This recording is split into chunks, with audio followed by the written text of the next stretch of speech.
So I want to welcome everybody. Good afternoon to the Regional Educational Laboratory Southeast webinar series, part one of four, where we're going to be supporting classroom teachers with implementing the IES practice guide, teaching academic content and literacy to English learners in elementary and middle school. And just so you know, today's session is being recorded, and please feel free to use the closed captioning option if you need to do that. All right, one sec.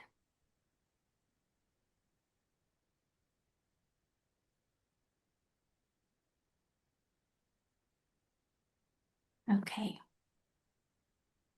so before we get started, we would like to introduce ourselves. And so as we are introducing ourselves, we would love for you to please put your name and your professional role and where you're located in the chat, and we'll introduce ourselves. And so in our webinar today, we're collaborating with the Gulf Comprehensive Center to share how our work intersects in the Southeast region. So I'm going to begin with my colleague and co-presenter, Dr. Miriam Ortiz. Hello, my name is Dr. Miriam Ortiz, and I'm representing the Gulf Comprehensive Center. And we'll talk a little bit more about what the Comprehensive Center is in just a minute, but I'm currently working on projects in Mississippi and Florida. And so my background and my expertise is supporting educators who work with English learners and students with disabilities. And I'm so excited to be here to be able to share with you guys today. All right. Well, thank you, Miriam. And my name is Heidi Goertzen, and I am the partnership manager for the Alabama English Learners Outcome Project with the REL Southeast. And my primary background focuses on English learners, as I started out as an ESL teacher over 25 years ago back in Texas. And since then, I've moved to the work of supporting educators serving English learners in the Southeast region and beyond. And I am located in Auburn, Alabama. I want to take a look at the chat.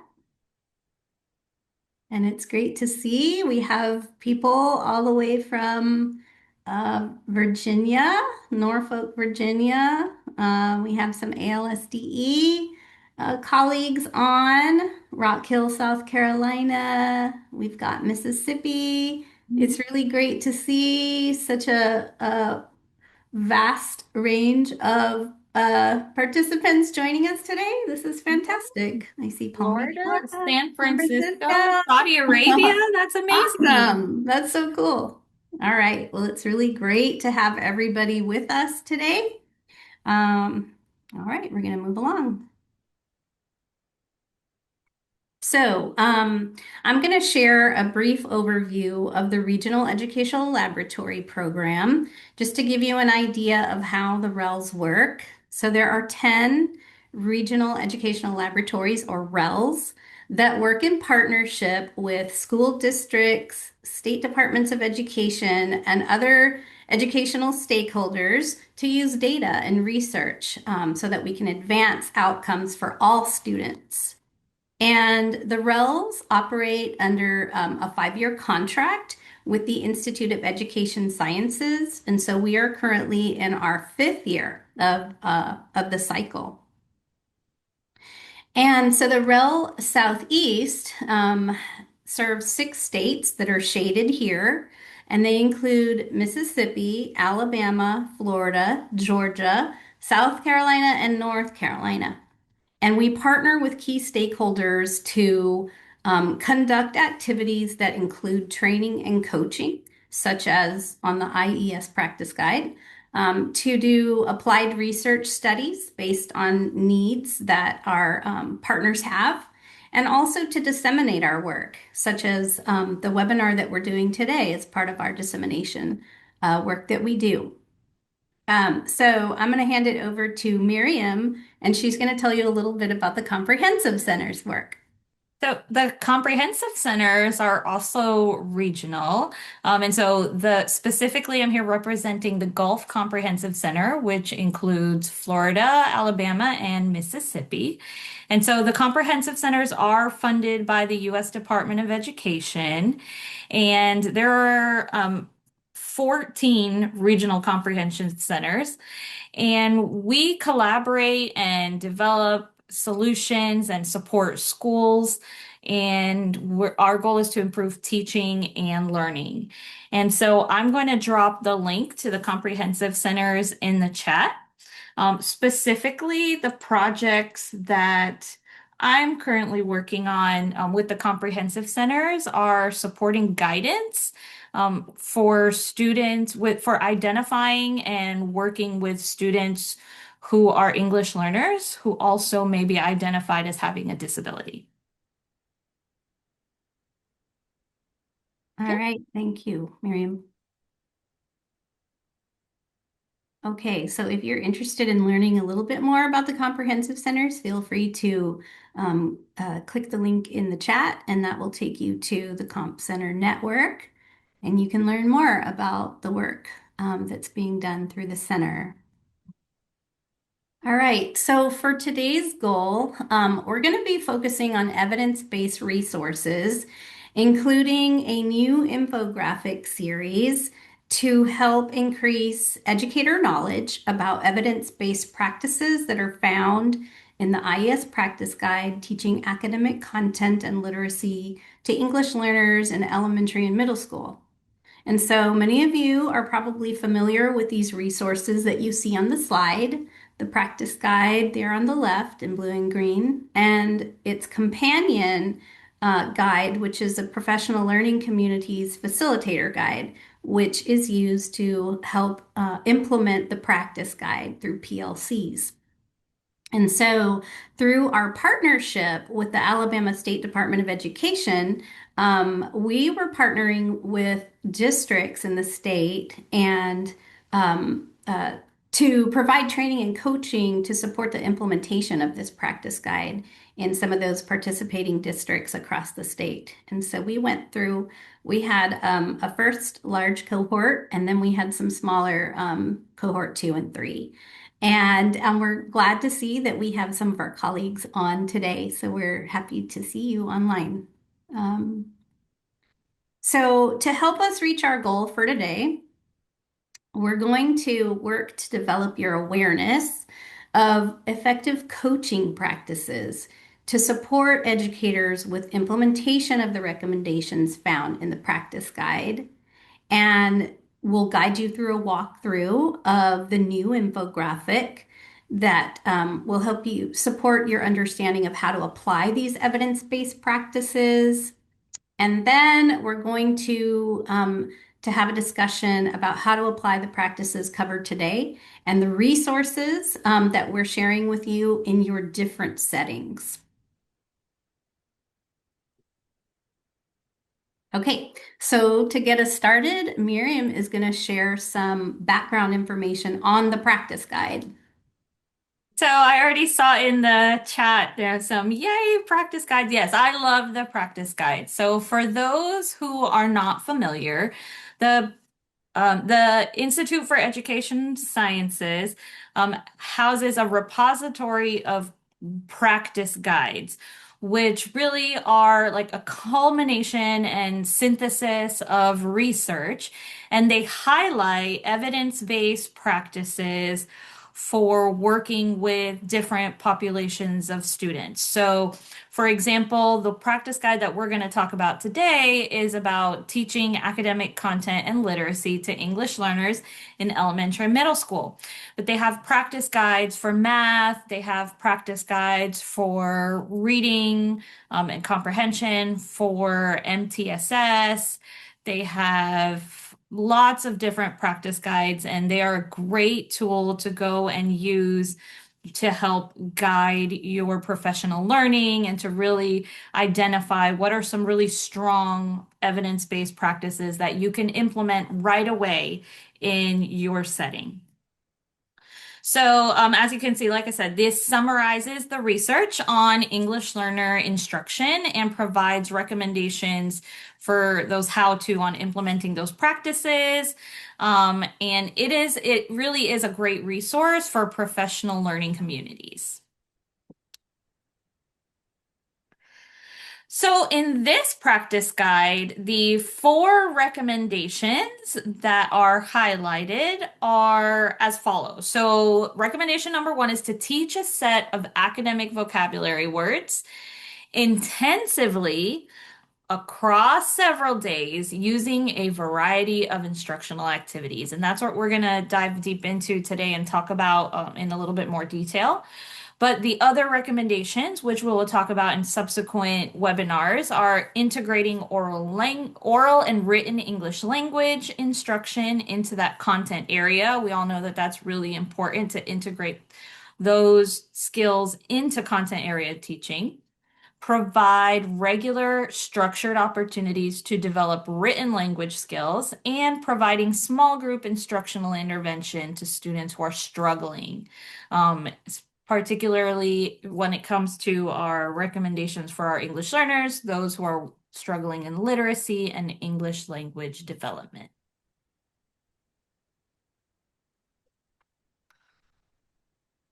All right, so you can see here that the practice guides contain those recommendations on the topic, but they also assign a level of evidence that supports that recommendation.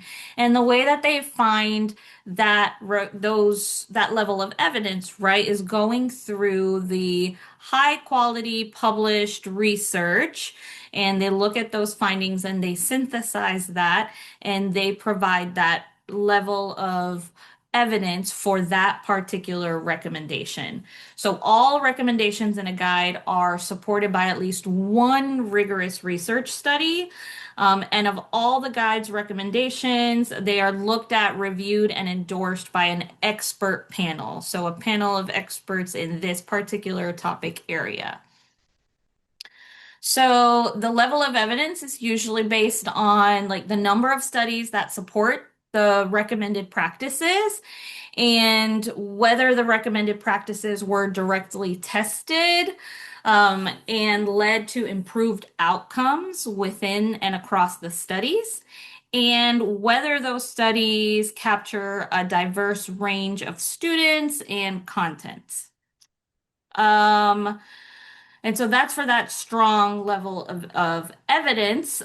You can see that multiple studies met that criteria and consistent evidence that the practices improves outcome. So for moderate level, you can see that recommendation four has a moderate level. So what that means is that there is some evidence that the practices improve student outcomes. Um, but there is some ambiguous evidence that the improvement in student outcomes is that direct result of the practices. And then for the minimal evidence is that at least one study meets those design standards and demonstrates that the practice improves student outcomes. So you can see that recommendation one, which is what we'll be talking about today, has that strong level of evidence.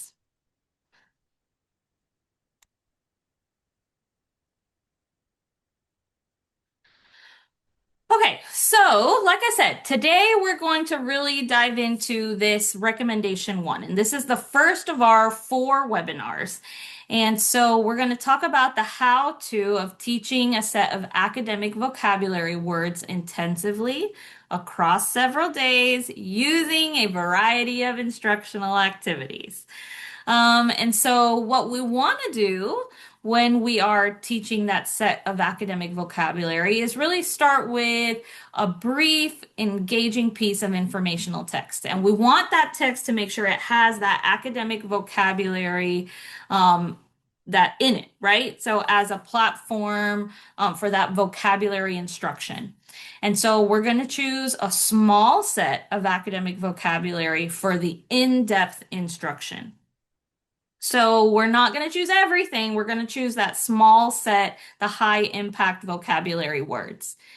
And so when we've selected those, we want to teach the vocabulary in depth and we want to do it in different modalities. That means we don't want to teach each word every time exactly the same way, right? We want to have the students interact with that vocabulary in different ways. We want them to interact by writing, we want them to interact by some sort of speaking activity as well as listening.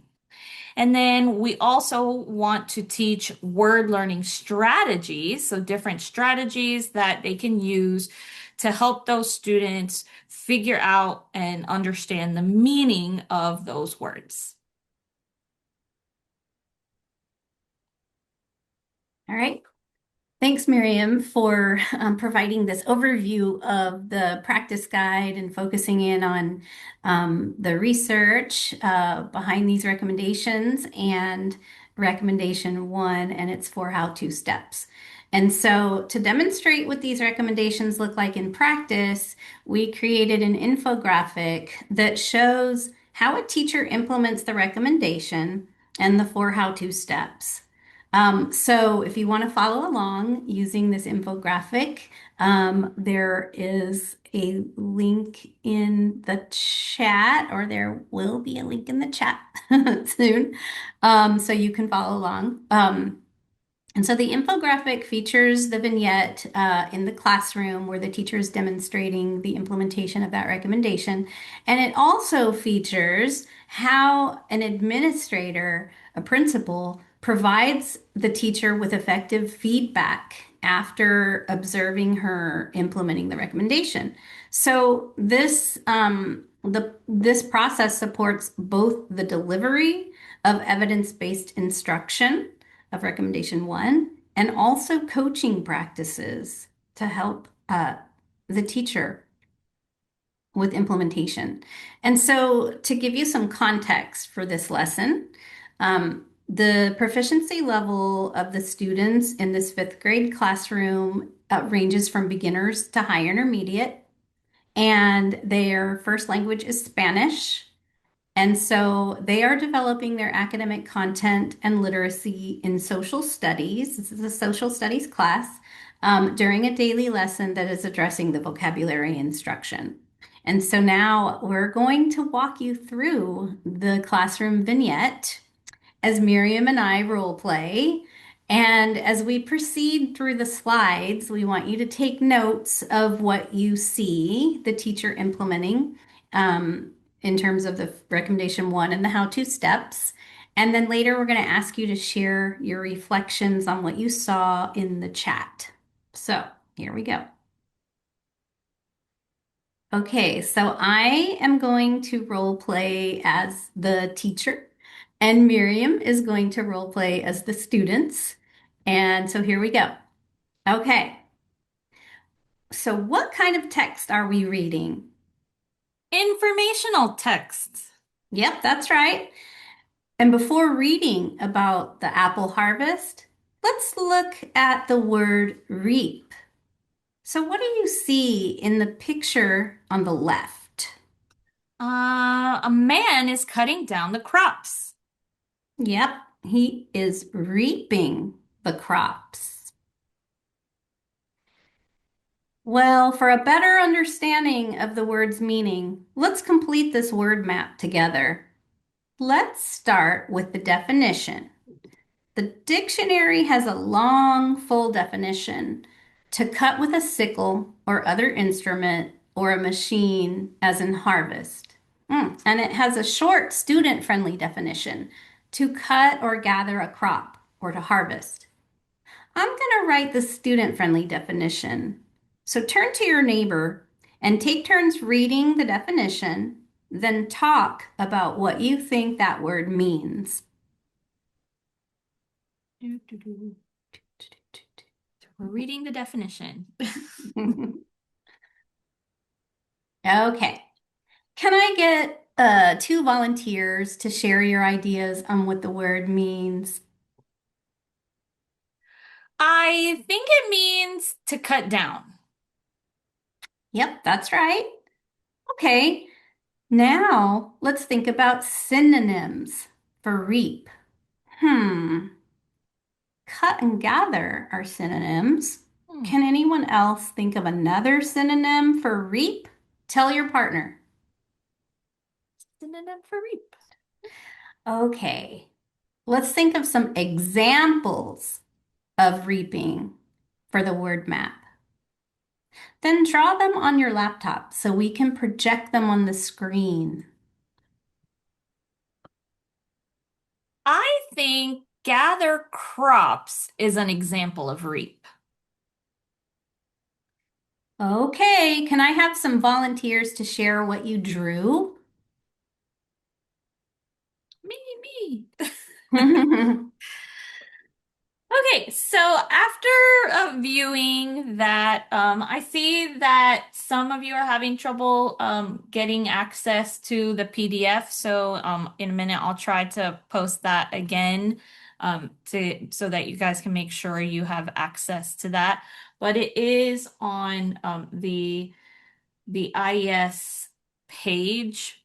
So if I will do my best to get you that resource, or if Chloe in the background, if you could work on that, that would be helpful. So while we work on that, can you take a minute, please, and write in the chat how you saw Mrs. Sullivan addressing recommendation one? So how did she address recommendation one? And so you have that cheat sheet right there. Recommendation one is the teaching of a set of academic vocabulary words. Um, and so how did she implement recommendation one? And once you've answered number one, also let us know, is there anything else that she could have done to expand on that implementation of recommendation one? So we'll give everybody about a minute or so to go ahead and respond. So one person has put in use speaking and writing activities.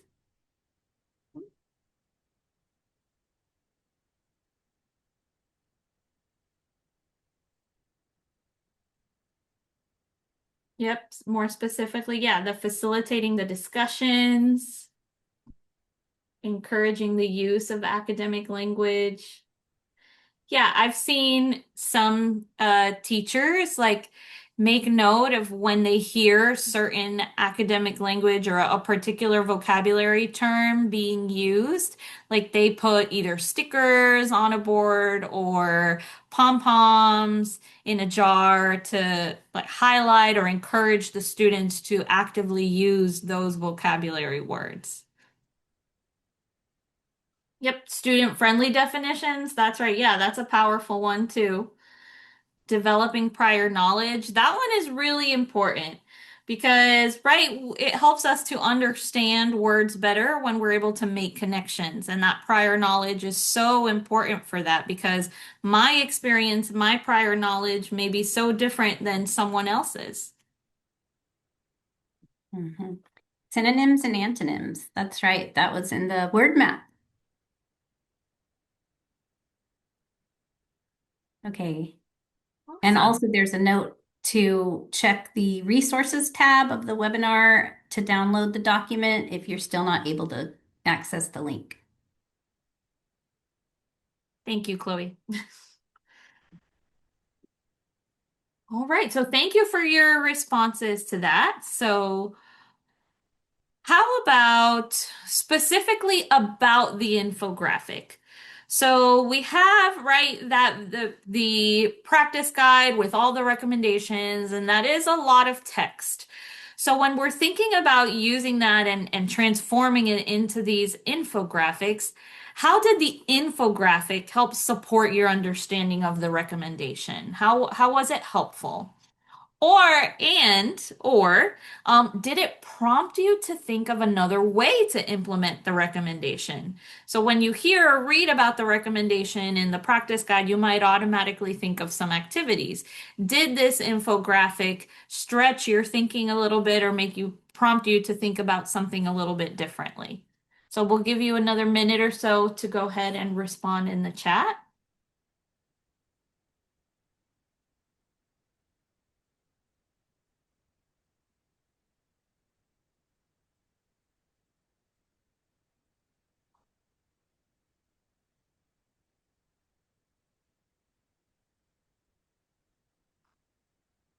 Sometimes while we're doing the wait time, I almost want to put a little bit of, the music, the wait time music. So how did the infographic support your learning or understanding of the recommendation?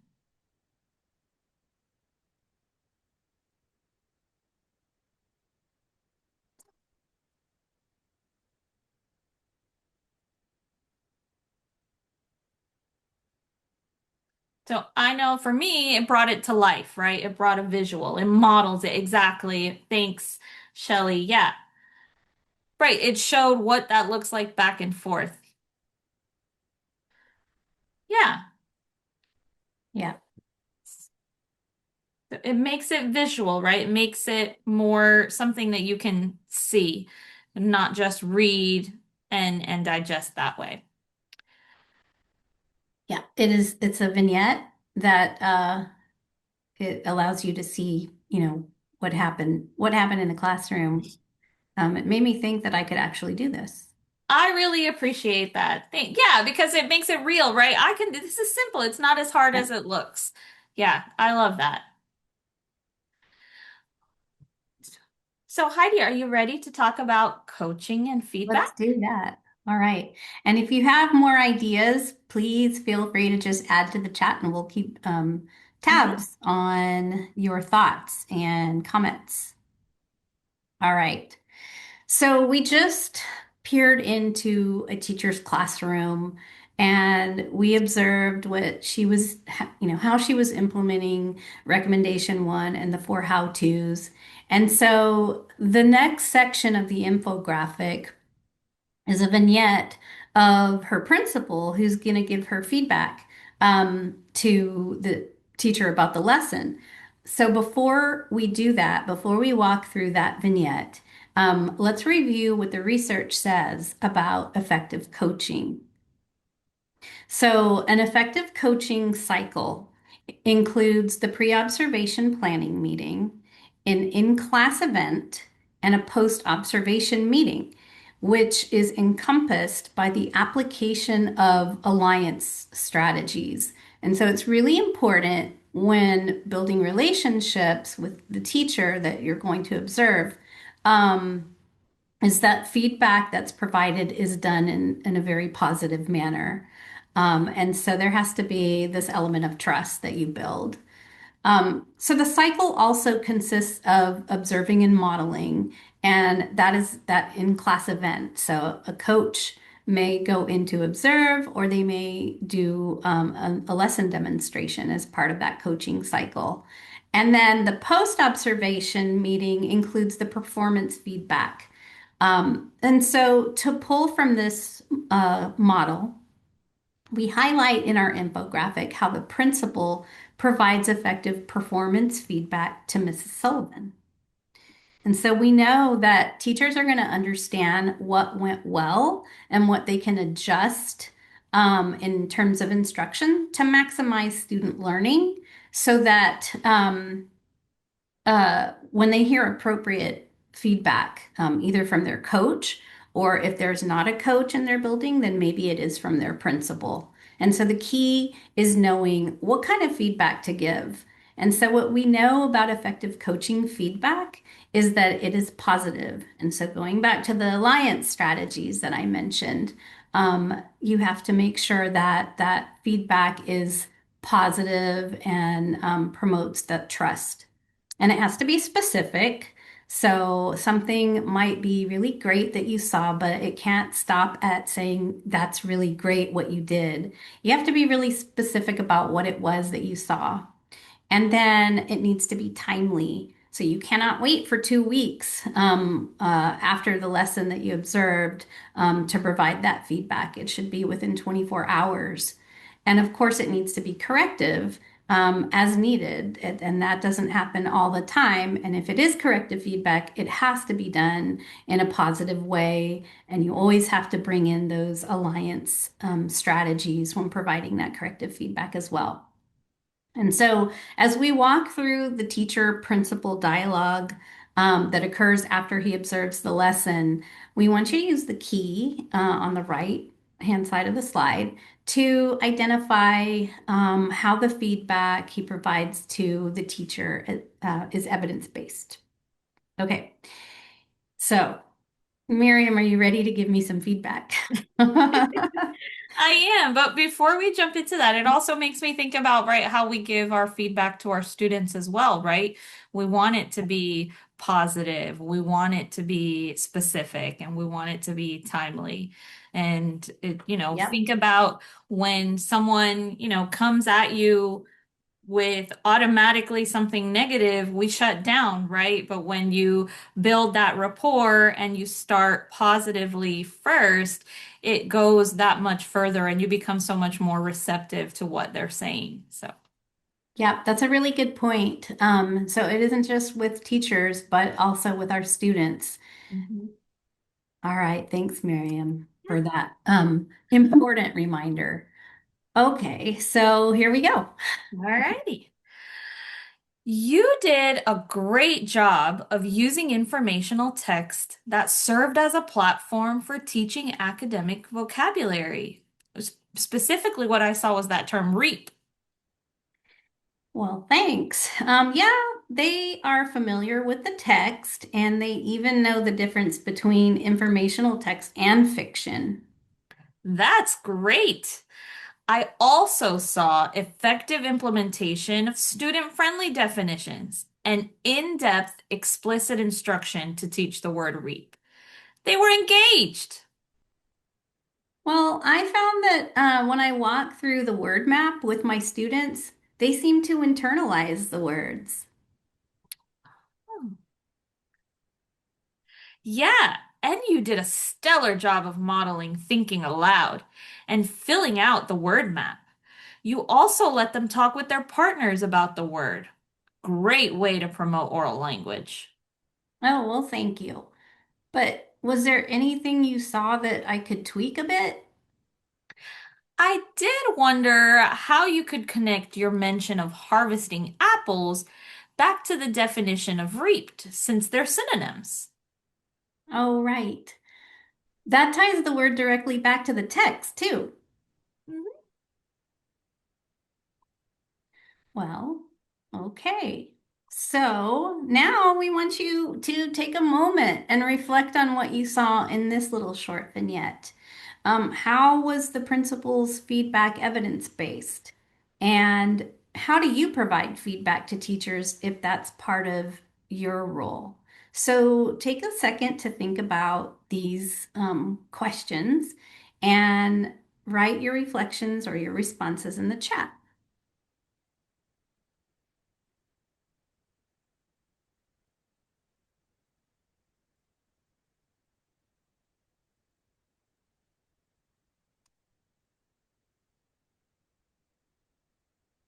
What did that principal do that was evidence-based? Did he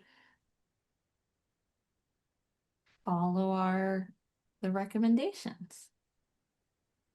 Hmm. Yep. Like to start with a teacher providing a positive element they found with the lesson before we start. That's really a great point. Yeah.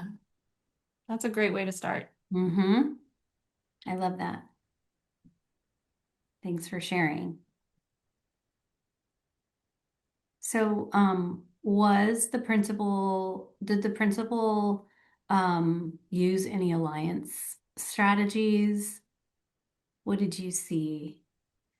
I like how he was specific and led the teacher to a good way to extend the learning. Thanks, Lynn. Yeah. Yes, that was specific. He gave a specific example of her using the word reap during Yep. her instruction. Mhm.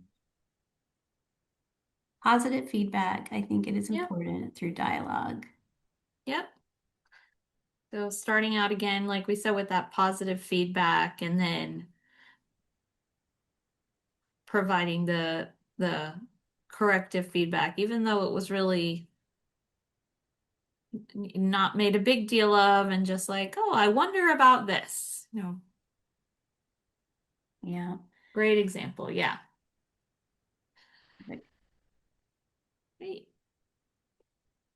right. Um, another question that we were wondering is if you provide feedback to teachers, w- um, how do you do that? And does this resonate with some of the things that you currently practice? It's not an easy thing to do, providing feedback. Yeah.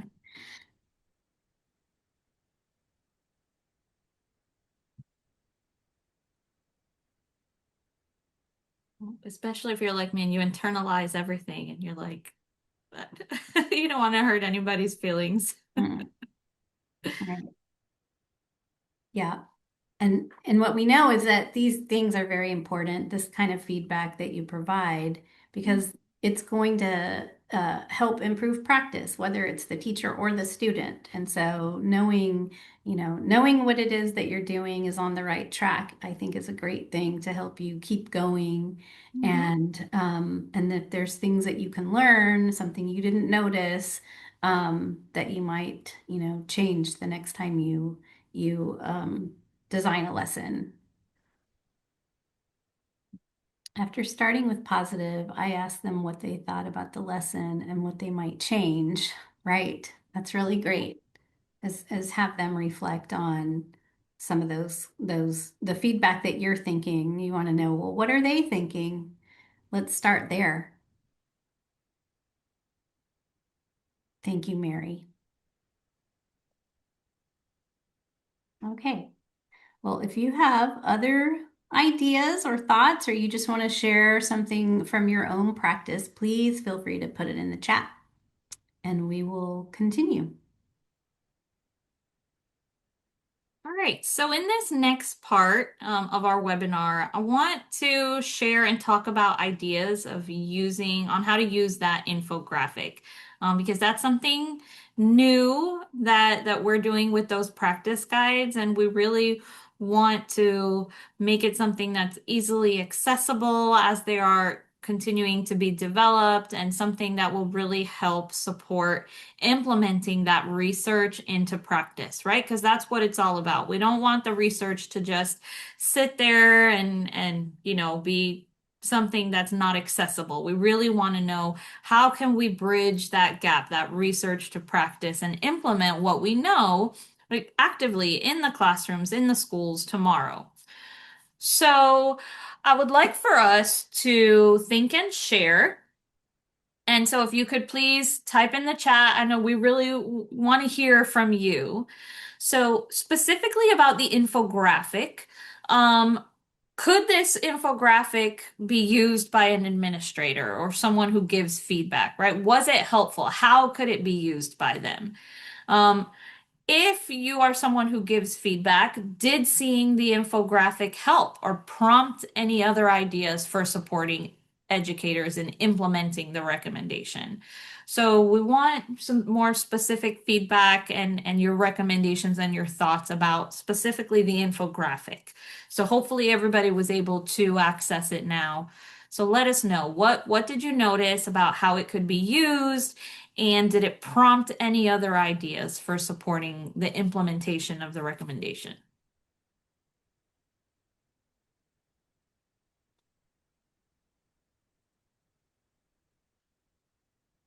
So as we're waiting for your reflections in the chat, I wanted to go back to Mary's comment about after starting with the positive, I asked them what they thought about the lesson and what they might change. And I think that's also a good application of the alliance strategies that coaches use with their partners. Um, whether it's a principal or a coach, anyone who's supporting someone else in their role.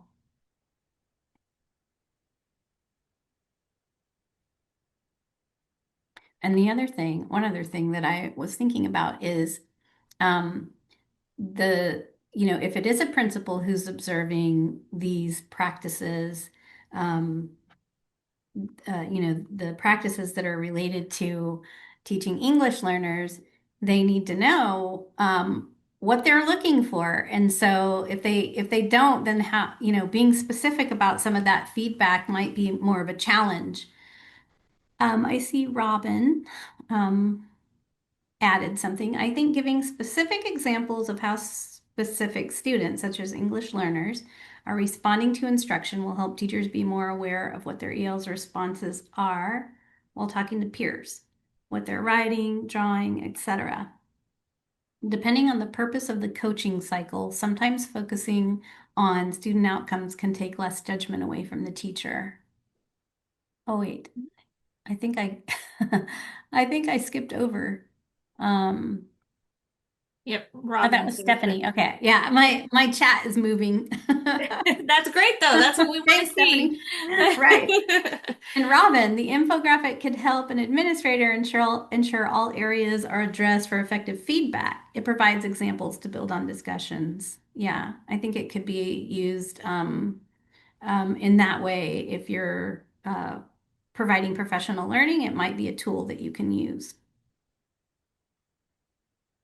Yeah. Um, all right, It's we've got a lot visually of, appealing. Thank you. Yeah, I know that the artists worked really hard on that, and there were several iterations, right, Heidi, yeah, of feedback on. yeah, not AI.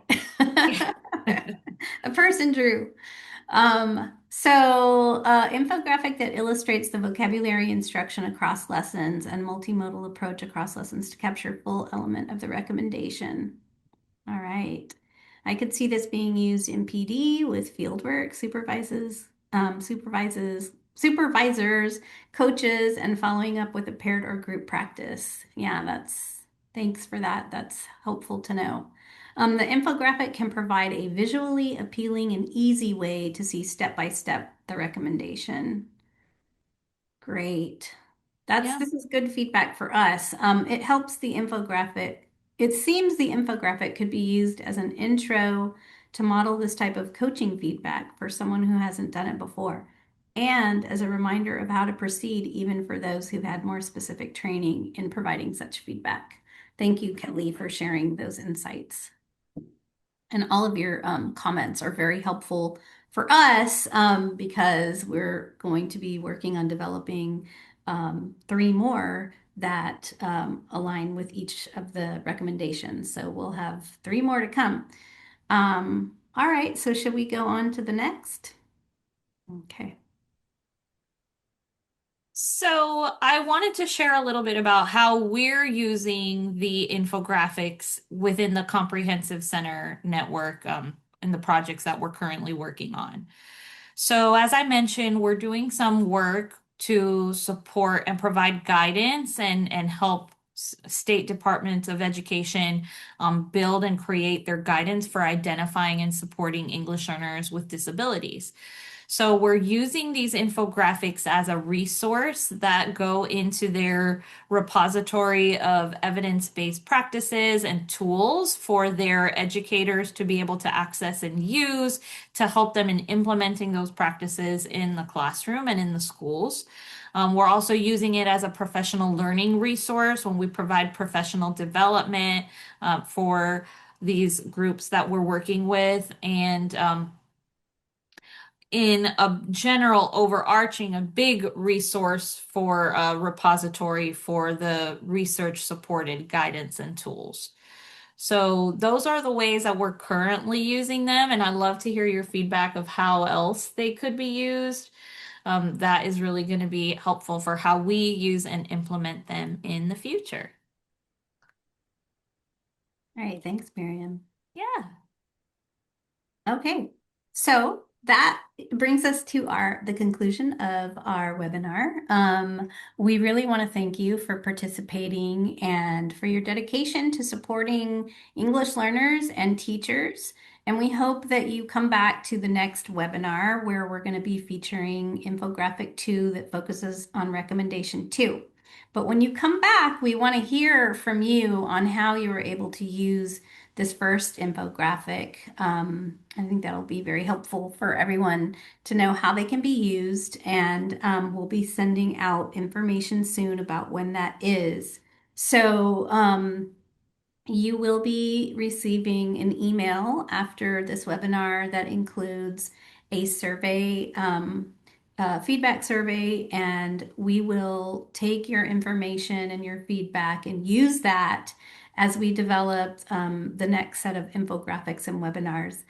So we want to really make this as useful as we can for you in your work in supporting teachers and English learners.